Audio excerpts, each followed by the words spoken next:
ආදරේ ඒ අතර ඥාන සම්බන්ධතාවය කතා කරන දරුවෝ අසීමිත ජක්ෂ කරගන්නවා. අම්මලා තාත්තලා වුණා නම් අම්මලා තාත්තලා වෙනට වයසන දරුවෝ ඊට වඩා ඉන්න.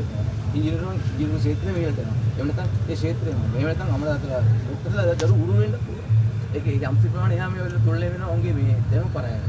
ඒක يعني පරම්පරාවෙන් උරුමයක් නැති දරුවෝ නැවත උගත්ම දරුවෝ. ඒක වෙනස් සංස්කෘතියකින් දැන්තව තවත් උගත් දරුවෝ වෙනවා. මේක සංස්කෘතිය දෙකේ එක ඒව දැනගත්තත් මොකද ඒව වැඩක් කරන්නේ.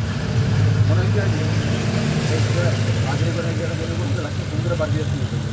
ලක්ෂණ පොලිකාරු ලක්ෂණ පොඩ්ඩලා මේ රූප ඒක හොඳ ලස්සන අලු පාට අඳුරු පාට රූපයක්වත් තියන්න බෑ. ඒ රූපේ දැක්කත් අදිරි වෙලා අර බුද්ධ දරුවා ඒ පාට දරුවෙක් කියන්න පුළුවන්. පොන් මේ යන්නේ අමල හොඳ ලස්සන වෙන්න දරුවගේ මොන කතරට ඔය පුදින්න පුළුවන්. මනස සිතන වදින්නේ එහෙම සුප්‍රත්‍ය ගැදින දේව පියවටපත් වෙනවා. ඒක සංසර්ගයේ අවස්ථාව දෙනගේ සිතුවිලි තුන තිබුණා. දරුවා මතර පතේ දාන දරුවගේ පෝෂණ මේ හොඳ උගත් දරුවෝ. හොඳ නිරෝගී උගත් අතිදක්ෂව දැන මනෝවිද්‍යාවන්තලු.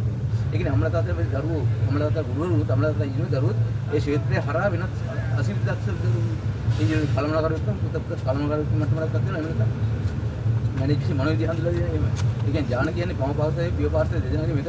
ඒ පරම්පරාවේ මම පාසලේ අතිදක්ෂව පරමීතුව ඒ අම්මගේ පාර්ශ්වයේ තියෙන ගති ලස්සන තියෙන දරුවෝ. පිය පාසලේ දෙදෙනාම ගති ලස්සන දරුවෝ. පියාගේ ලස්සන තියෙන දරුවෝ මේ අම්මගේ ලස්සන. අම්මගේ ඉතින් මොන දෙන්න පුළුවන් තාත්තා විදිහට ඇඟ පෙත්තෙන්න. පොණ්ඩේ තාත්තා වෙන්න පුළුවන් අම්මගේ වගේ. ඒක මනෝවිද්‍යාව එහෙම හඳුනලා. ඒක හේතුව මේ අම්මලා තාත්තලාගේ තියෙන අධ්‍යාපන සහ ඔය 100ක් වගේ ආගමික නිසා මේ යම් ප්‍රමාණයක් ඉදිරියට ගන්නවා.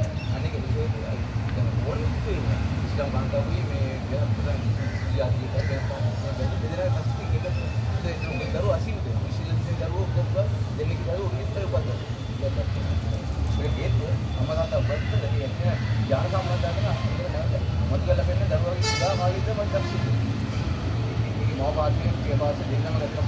ඒක පියාගේ දරුවෝ